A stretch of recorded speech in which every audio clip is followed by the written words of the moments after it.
Gracias, Rosa. Buenos días a todos. Antes de comenzar, pues quisiera agradecer sobre todo a la profesora Rosa Alcoy por haberme invitado a estas jornadas, con una presencia que aúna mis intereses en torno a lo escatológico artístico que desarrollo en mi tesis doctoral con el Bosco, por lo que estar hoy aquí para mí es un reto y un placer. Pues bien, dicho esto, comienzo mi exposición. El planteamiento de esta ponencia parte del personaje del excretor de monedas, que lo veremos más adelante, presente en la tabla del infierno musical del Jardín de las Delicias. El objetivo que me propongo es el de estudiar si esta figura ha trascendido al arte escatológico contemporáneo a modo de modelo y por consiguiente se la puede considerar como un antecedente. Para ello me centraré solo en 3 casos de estudio que a la vez pueden considerarse como algunos de los ejemplos más significativos de este tipo de arte. Nos servirán entonces para llevar a cabo nuestros propósitos de una manera específica, generalizable y ajustada en el tiempo. Estos son Merda d'artista de Piero Mangioni, Cloaca de Vin Delbois y algunas de las fotografías que considero más relevantes de David Nebreda. En definitiva, hablamos pues de un estudio que pretende investigar acerca de la permanencia del modelo bosquiano en el arte escatológico contemporáneo, para ver, en primer lugar, si existe tal presencia, sea porque el artista del presente lo recupera de manera expresa y lo tiene como referente visual, sea porque se trata de una mera casualidad, de algo fortuito, o si por el contrario no existe tal continuidad. Nos proponemos entonces argumentar la presencia o no de estos nexos. En segundo lugar, pretendemos ver también si el Bosco puede considerarse como un antecedente reconocido o si se llegan a unas mismas imágenes, a un imaginario coincidente, sea por intencionalidades, me refiero aquí a su significación, a su interpretación, y a sus vías, en referencia a sus fuentes determinadas, ya sean similares o divergentes. En este sentido, se tendrá que ver qué elementos son coincidentes y cuáles no, y si existen puntos de contacto entre la interpretación y las fuentes atribuidas a la figura del Bosco y a las del arte contemporáneo, y en qué se diferencian. La hipótesis que defiendo es que se da un cierto encuentro o punto de contacto en la imaginería fecal, si bien transformada, del Jardín de las Delicias, concretamente de nuestra figura, el excretor de monedas, con el arte escatológico contemporáneo. Este hecho, pero, no se debería a una recuperación deliberada del Bosco, sino a la coincidencia de una investigación en unas coordenadas similares a un tema específico y su interpretación. ¿Qué me refiero con esto? Pues a las problemáticas relacionadas con la consideración económica del excremento, siguiendo a Freud, y su transformación en valores de sesgo emocional. Esto nos llevaría a concluir que, si bien el Bosco podría figurar en una posible genealogía de lo escatológico artístico o imaginería fecal artística, no podemos hablar de una permanencia expresa y consciente del modelo bosquiano en el arte escatológico contemporáneo. Así, debido a que el arte escatológico no recuperaría al Bosco como modelo iconográfico, este no puede ser considerado como un antecedente en sentido causal de estas prácticas, sino como precedente en sentido cronológico. Bueno, pasamos ya al excretor de monedas, pero lo primero que debemos hacer antes de entrar en materia será muy rápidamente situar a nuestro personaje. Como hemos dicho anteriormente, lo encontramos en el infierno musical, y según la tesis que se defienda podemos bascular entre aquellos que leen el tríptico de manera muy general como una alegoría o sátira moralista y así sus tablas como creación, pecado y castigo, o aquellos que optan por una lectura herética, de modo que al interpretar el infierno lo hacen en términos de purgatorio o de proceso de purificación, también llamada nigredo. Un infierno que ha sido comprendido a rasgos generales como un lugar donde las almas son torturadas, un espacio punitivo donde los pecados son castigados y reciben su tormento. También se ha señalado que en él no aparece una voluntad de sistematizar los castigos de acuerdo con los 7 pecados capitales, sino que se ha seguido una clasificación social y de profesión, Vemos, por ejemplo, músicos, clérigos o militares vinculadas sobre todo a la civilización, en tanto que son hombres y mujeres corruptos, no son salvajes los que protagonizan sus escenas. Así pues, si bien es cierto que algunas faltas pueden inscribirse en alguna de estas categorías de los 7 pecados capitales, no son estos los que son sometidos a castigo, sino diferentes acciones, vicios y formas de vida. Por otra parte, los elementos que habían sido instrumentos del pecado ahora se convierten en instrumentos de castigo. Esta idea será importante. Así, los pecadores son castigados según el pecado cometido con los mismos objetos con los que han pecado, antes impregnados de un sentido relativo al placer, ahora de tortura. Asimismo, hay quien ha querido ver en este lugar un purgatorio, donde la naturaleza humana está sujeta a un proceso de purificación, donde los aspectos demoníacos son disueltos y restaurados a su pureza original. Hilando todavía más fino, encontramos a nuestro excretor de monedas bajo el amparo del grupo de Satanás, de lo que se ha llamado el grupo de Satanás. Un Satanás que aparece como un pájaro de rapiña sentado en su trono, coronado por una caldera y con 2 cántaros como calzado, y que se ha relacionado con un pasaje del libro de las visiones de Tondal, en tanto que engulle, como si se tratara de un racimo de uvas, a los mismos pecadores que expulsa en la cloaca que hay debajo de él. Precisamente se ha vinculado este personaje con la lujuria justo por las jarras que calza por quienes caen al pozo, que podrían representar a los lujuriosos castigados sumergidos en un pozo bajo la vigilancia del propio demonio, siguiendo un pasaje de la visión de San Pablo. Asimismo, se ha querido ver esta figura como oposición o contraparte del Creador en el paraíso. Por otro lado, a los pies de Satanás aparecen otros personajes, como pueden ser la pecadora que se mira al espejo, de quien se ha dicho que representa la lujuria o el orgullo, el personaje que vomita en el pozo y que han querido ver en él al glotón, o la figura recostada que se ha asociado al perezoso. En cuanto al significado colectivo del grupo, parece no haber unanimidad en su interpretación, pues algunos dicen que debe entenderse como el castigo de la lujuria y otros el de la avaricia. Finalmente, creo reconocer en esta escena, siguiendo también a las doctoras Rosa Alcoy y Magda Polo, una alusión al canto 18 del infierno de la Divina Comedia de Dante, en el que se describe la existencia de varios pozos o fosos pestilentes que contienen a pecadores, ya sean fraudulentos o aduladores, que lloran y dan golpes con las manos e incluso que contienen gente hundida en estiércol, en mierda. No es esta una representación fiel del relato, sino libre. Veamos. En medio de esta zona violenta ábrese un pozo dilatado y hondo, del que al debido tiempo daré cuenta. Es un espacio igualmente redondo, el que hay del pozo a la alta escarpadura, y en 10 valles divídese su fondo, semejante al castillo que procura con fosos y más fosos defenderse. Vemos aquí otros versos. Allí sentimos gente que lloraba en la otra bolsa, dando resoplidos, y con sus propias manos se golpeaba, como los que están en el foso.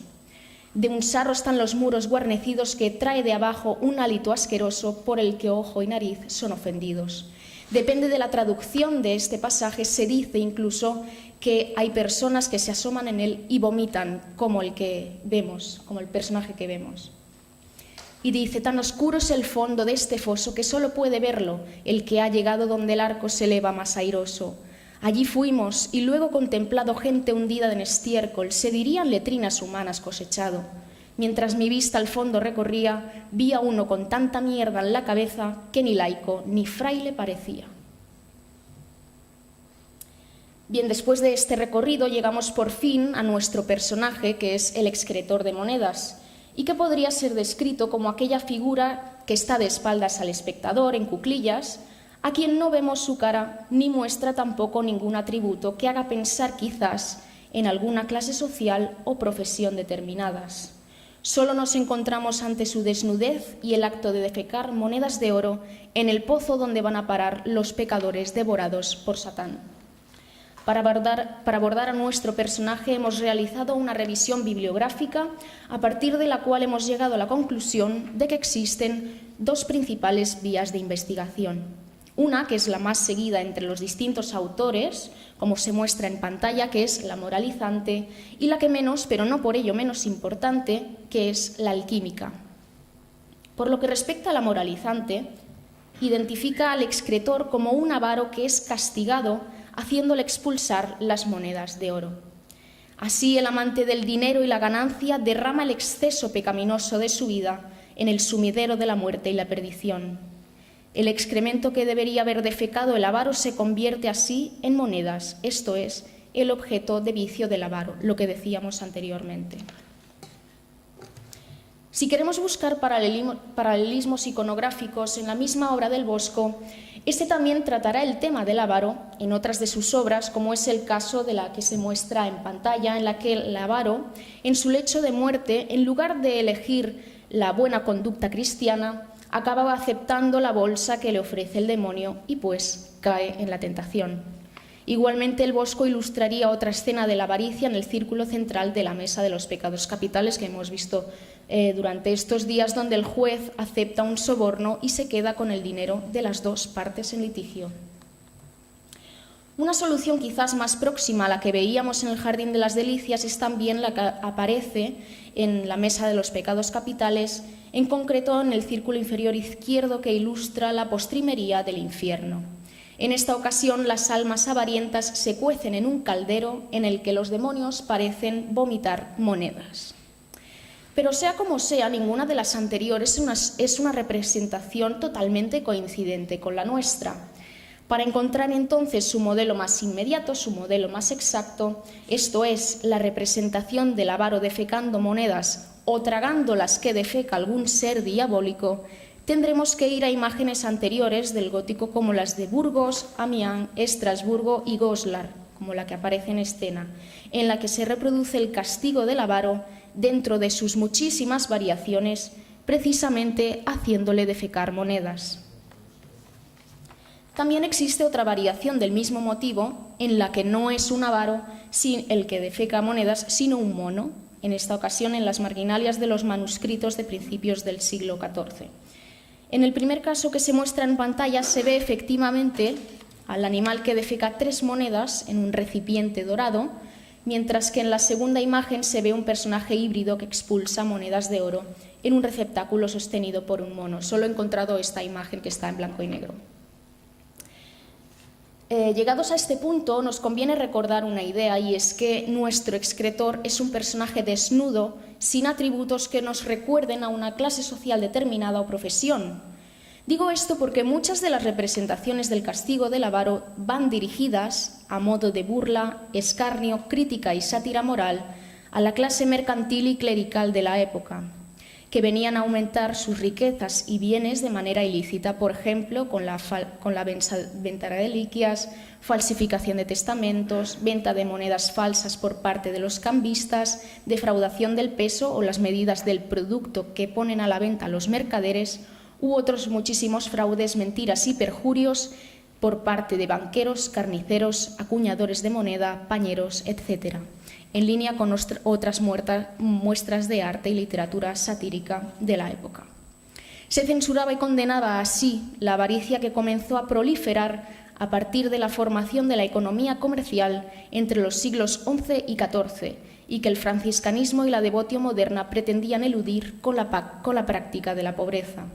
En este caso interpreto el desnudo de nuestro personaje como un elemento igualitario entre todas las personas, como un castigo ejemplar, al margen de su origen social o económico, de modo que no es una determinada clase o profesión social la que es juzgada y castigada, sino el alma de la persona, el avaro en general, con sus abusos y faltas cometidas, la que recibe la condena.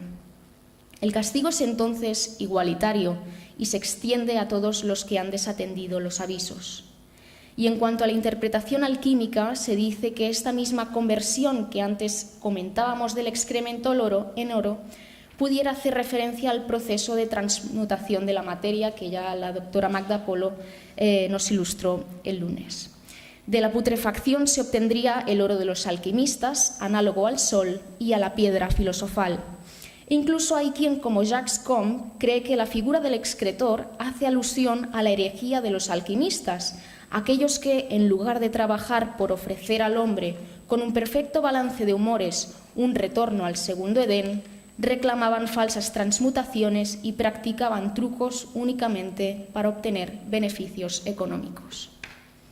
Como hemos podido ver tanto en un caso como en el otro, el punto en común de estas interpretaciones es el de la avaricia, ya sin tintes religiosos, que se define como aquel deseo excesivo y desordenado de adquirir riquezas para guardarlas o incluso una continencia excesiva en los gastos. En cualquier caso, el acumulador compulsivo, sea avaro o alquimista hereje, esto no importa, se ve obligado a abrir su orificio anal, a relajar su esfínter, ahora de dispensador de las monedas que ha ido recolectando en su ociosa acumulación de riquezas y que de ningún modo quería gastar y menos dar. Justo en este punto, y ahora veremos por qué, debemos recuperar la interpretación más sonada que conjuga los dos elementos, excremento y oro, y es la hecha desde la teoría psicoanalítica. Según Freud, la aparición en escena de los excrementos se da en la segunda fase de organización pregenital de la organización sexual infantil, esto es, la fase sádico-anal, que es de esencia autoerótica. En ella la mucosa intestinal aparece como zona erógena pasiva, de modo que la zona anal se convierte para los niños en una fuente de excitación sexual.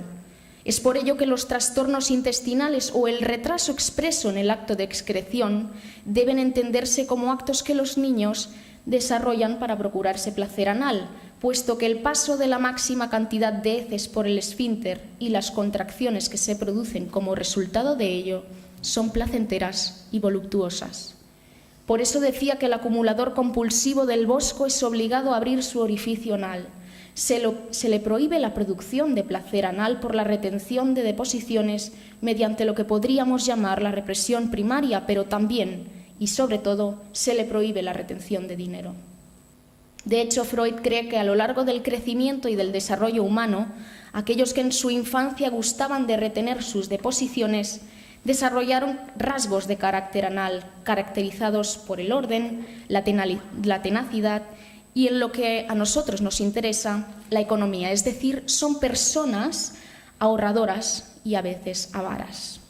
Volviendo de nuevo al excretor de monedas, este se ve sometido a la entrega de su dinero como si fuera algo así como una dación en pago, en tanto que acción de dar algo para saldar una deuda, en este caso como pago de un castigo o como consecuencia por haber seguido una mala conducta, que entra en conflicto de nuevo con el instinto parcial anal. Por último, estos rasgos pueden encontrar equivalencias en las transmutaciones del instinto del erotismo anal, de modo que existirían elementos intercambiables o equivalentes al excremento, que son los siguientes: el regalo, el niño, el pene y el dinero o el oro. En relación con el regalo, cabe decir que en la etapa pregenital sádico-anal, las heces del niño adquieren la significación de un primer regalo destinado como prueba de su cariño a las personas queridas o conocidas para mostrar su docilidad y ganarse así su favor. Este acto tiene que considerarse como un sacrificio, pues es la renuncia a una parte de su propio cuerpo. Ahora el excretor de monedas sacrifica su valioso tesoro, pero este no es un regalo. La ofrenda no es voluntaria, sino obligatoria. El hacerle cagar y sobre todo monedas es para él un castigo, un suplicio. Pero además de lo dicho hasta ahora, no debe extrañarnos esta asociación entre los excrementos y el oro. Y es que, tal y como ha demostrado Dominique Laporte en su Historia de la mierda en 1978, a lo largo de la historia las heces han sido sometidas a explotación. La deyección como tal es controlada desde el estado cloaca máxima, que ve en ella una clara equivalencia entre la mierda y el oro. Canaliza las heces con tal de hacer de ellas un negocio. En este aspecto, la mierda, sometida a una alquimia del desperdicio, a una química purificadora, es buena porque es nutritiva, fecundante y principio de vida. Años atrás, en 1891, por su parte, Burke, en Eschatologic Rites of All Nations, ya dio cuenta de los diferentes usos y costumbres que se llevaban a cabo en varias culturas en relación con los excrementos y su uso. El excremento, vemos, ha sido siempre una fuente de beneficios y riquezas, y esta idea será importante en el arte escatológico contemporáneo. Ahora, y haciendo un grandísimo salto en el tiempo, vemos que sin duda la aproximación artística más célebre respecto a la identificación del excremento con el oro es Merda d'artista de Piero Manzoni. Como muchos de los aquí hoy presentes sabréis, esta obra consistió en una serie de 90 latas realizadas en mayo de 1961, en cuyo interior cada una contenía, según afirma la etiqueta, 30 gramos de su propio excremento. En la parte superior de cada una se encontraba la firma del artista, su número de serie, mientras que en la etiqueta, con un fondo con la repetición del nombre del artista, informaba en varios idiomas del contenido, el peso del mismo, su modo de conservación, dice al natural, y la fecha de producción y envasado. Cada lata fue concebida para ser vendida en función del valor de su peso en oro, a pesar de que al haber entrado en el circuito de especulación económica, actualmente este sentido obviamente se ha perdido. Por decirlo de otra manera, en relación con el precio del oro, así se vendían al mercado según el peso de su contenido. Se ha venido diciendo que Manzoni invocaría varios mitos vinculados a los principios del arte de vanguardia en esta obra y el rol de su artista, en tanto que su pretensión era la de crear una obra chocante, provocativa, arriesgada e innovadora y que impactase a la audiencia. En este caso, con las referencias al uso de un objeto común en un contexto artístico, a las funciones naturales del cuerpo y sus desechos y al vínculo establecido entre el excremento y el oro o el dinero, el artista sería un claro deudor de Duchamp. De hecho, según comenta Dalí, Duchamp ya habría propuesto el empaquetar la mierda y presentarla como un objeto artístico. Incluso Duchamp hizo un interesante paralelismo entre arte y excremento expresado en una fórmula. Art es al arte lo que la mierda es a la mierda. En este caso, art hace referencia a la palabra francesa les arts, que es el depósito o pago inicial de algo. En este modo, remarcaba la afinidad entre el arte y los asuntos económicos y el arte y la materia fecal, en definitiva, del dinero y el excremento. En el caso de Manzoni, el hecho de asignar el precio de sus obras según el valor del oro debería verse como una identificación por parte del artista entre arte y mercancía, algo que quedaría todavía más justificado por la presentación de la obra con una lata a modo de objeto de consumo. Y más aún, el uso de latas producidas industrialmente en masa y del excremento, sustancia individual común y universal, desafiarían las nociones de la obra de arte como objeto único e individual. Por lo que respecta a la preocupación por el cuerpo y sus productos, Manzoni plagó su obra de referencias a las funciones y residuos corporales. En la obra del italiano, los productos corporales han de entenderse como obras de arte que son señas de su identidad y de hecho los identifica como suyos mediante la fecha, la firma o la enumeración. Por último, si volvemos a la teoría psicoanalítica del erotismo anal, podríamos entender la deposición del artista como su obra, como su creación artística, del mismo modo que lo hace el niño frente a sus deyecciones. Y si el niño tiene el dominio y poder frente a sus excrementos, pudiéndolos ofrecer como regalo o como arma desafiante, entonces el artista asigna un valor monetario a su obra como rastro de aquel primer interés orientado hacia el excremento y también para señalar su propiedad, al mismo tiempo que podría utilizar su potencial agresivo para impactar a la audiencia como algo que pudiera entenderse como una blasfemia para el arte.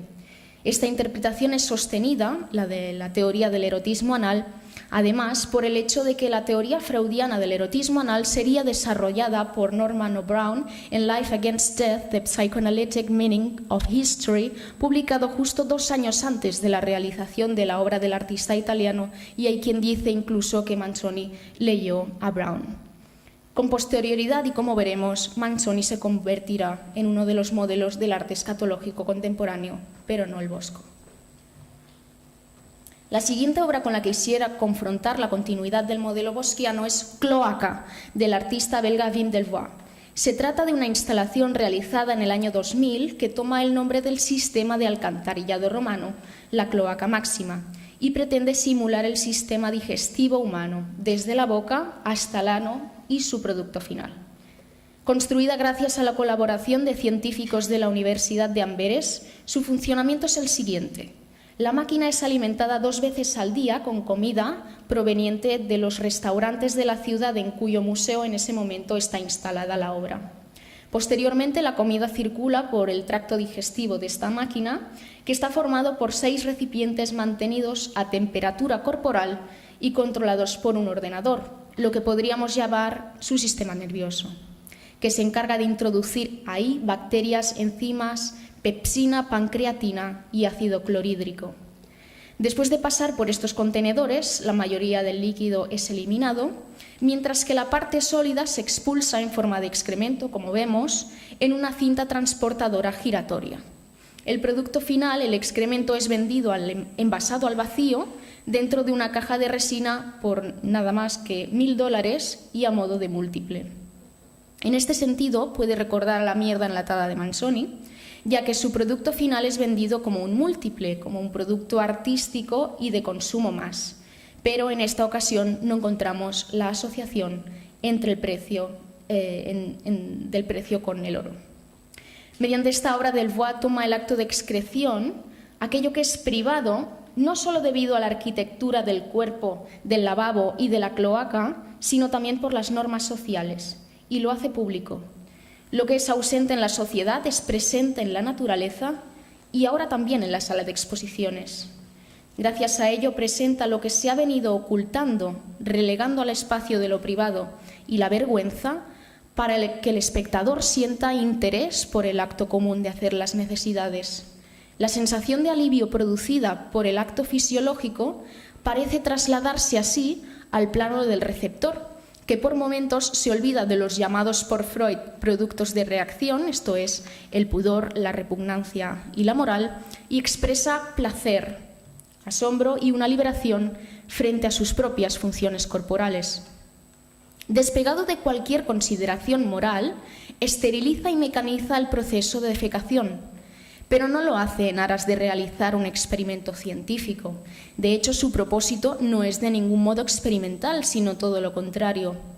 Recordando lo que decía ayer el profesor Salabert, cloaca es una simulación funcional inútil. Solo produce o genera heces. Su propósito es únicamente artístico. Delvoye reivindica así la futilidad del arte y de la vida y lo pone en relación con la producción artística y su consumo. Lo que los humanos producen sin esfuerzo, cloaca lo fabrica con un coste considerable. Lo que los humanos desechan imperiosamente, el arte lo mercantiliza. De nuevo, como lo hacía Manzoni, Delvoye retrotrae cuestiones vinculadas con la sociedad de consumo y el mercado del arte. No es por ello gratuito que el logo de esta instalación esté hecho a partir de las marcas comerciales de Ford y Coca-Cola. Finalmente, si bien los excrementos han de considerarse también como obras, lo que quiere para él, para su obra, es que sea reconocida por lo que es. La mierda es arte, pero es que es eminentemente mierda. Y para finalizar, entre el amplio abanico de artistas contemporáneos que trabajan con el excremento, he decidido escoger a David Nebreda, puesto que considero que la suya es una de las producciones más interesantes en este campo de estudio. Nebreda es un fotógrafo español nacido en Madrid, aquejado de una esquizofrenia paranoide desde que tenía 17 años y de la que él mismo confiesa no recibir tratamiento médico alguno. En sus fotografías cultiva el género del autorretrato, en los que suele verse un recurso frecuente de sus propios excrementos. Un ejemplo lo vemos aquí, en el espejo, el excremento y las quemaduras en los costados, en el que aparece Nebreda como artista, como pintor que utiliza como enseres de trabajo unas ramas a modo de pinceles, una bolsa de plástico a modo de paleta y el excremento, su pigmento. En la mayoría de ocasiones, Nebreda descarga esta pasta pictórica en la tela con sus propias manos, con sus mismos dedos, de modo que hablamos de un contacto directo con sus propias heces. Un contacto tan directo que en ocasiones llega al embadurnamiento de su cuerpo e incluso de su cara en excrementos, lo que le produce, según dice, una sensación de vértigo y de indescriptible calor.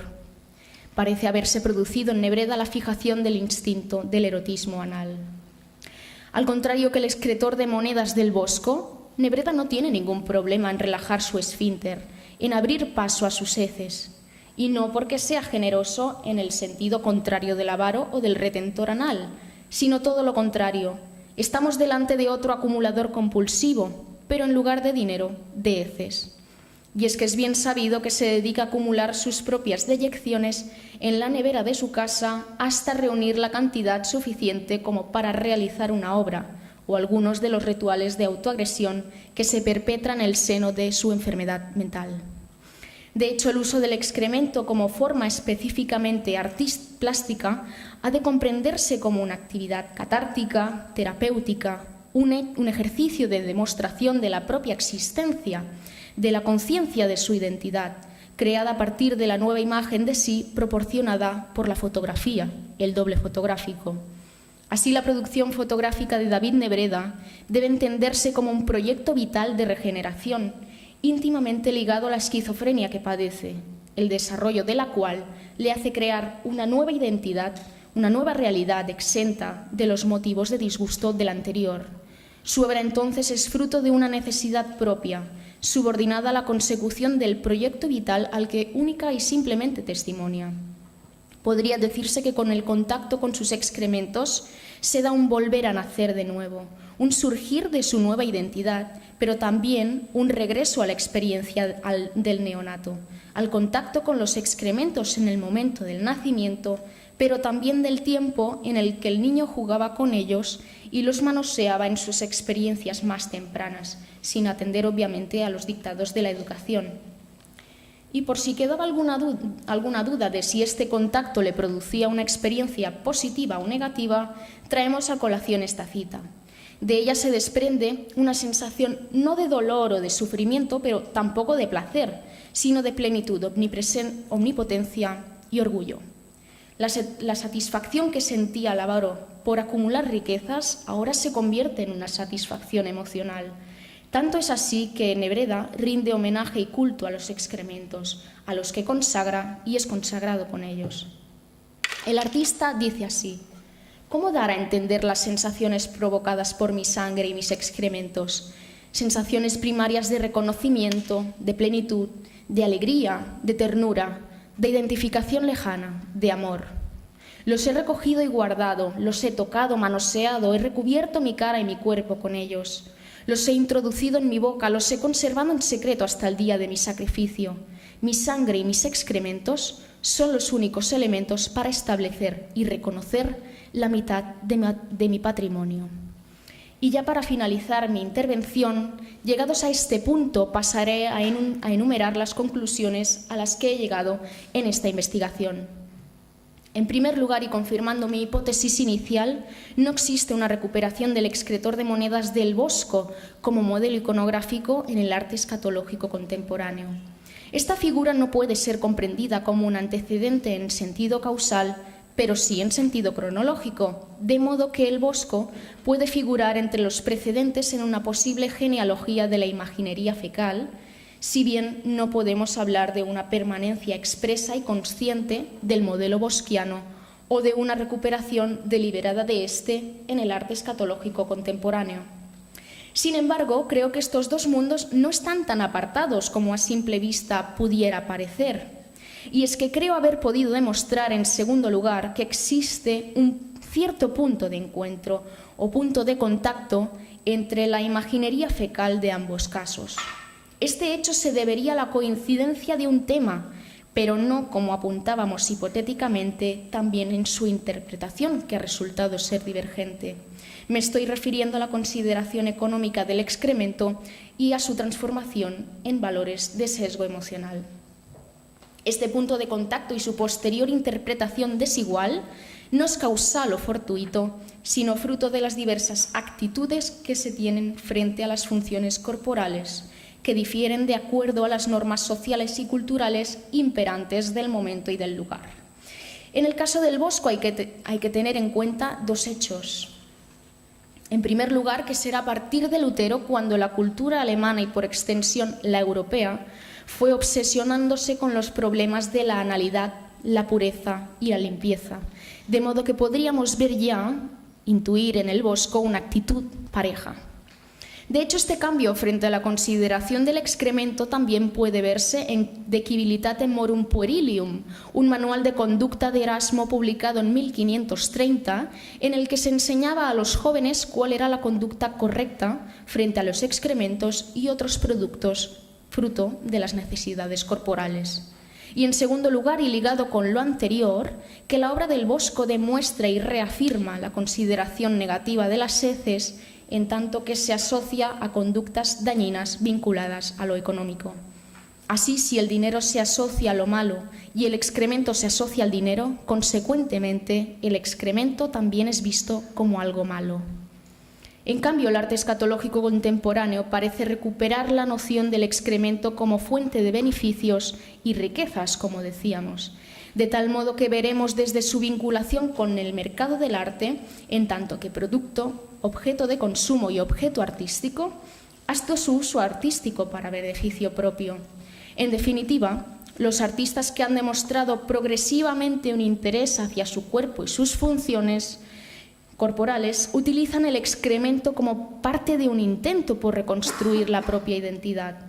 Desde Manzoni, que entiende los productos corporales como obras de arte y señas que lo identifican. Delvaux, que los revaloriza públicamente como elemento común en todas las personas, hasta Nebreda, que construye su nueva imagen y realidad precisamente a partir de sus excrementos. El excremento en el arte contemporáneo es usado como arma subversiva para reivindicar los valores más intrínsecamente humanos. En resumen, si en el Bosco veíamos una imposibilidad de llevar a término el instinto parcial anal, en el arte contemporáneo se da lo contrario. Sea por regresión, sea por fijación, se produce un feliz contacto entre el artista y el excremento. El placer que sentía el avaro por acumular riquezas ahora se convierte en un placer por el reencuentro con el objeto de la represión. Lo moral deja paso a lo emocional. Y con esta ambivalencia del valor otorgado al excremento os dejo con una cita de Freud que decía que es muy posible que la antítesis entre lo más valioso del hombre que ha conocido y lo más despreciable, la escoria que arroja de sí, sea lo que haya conducido a esta identificación del oro con la inmundicia. Muchas gracias.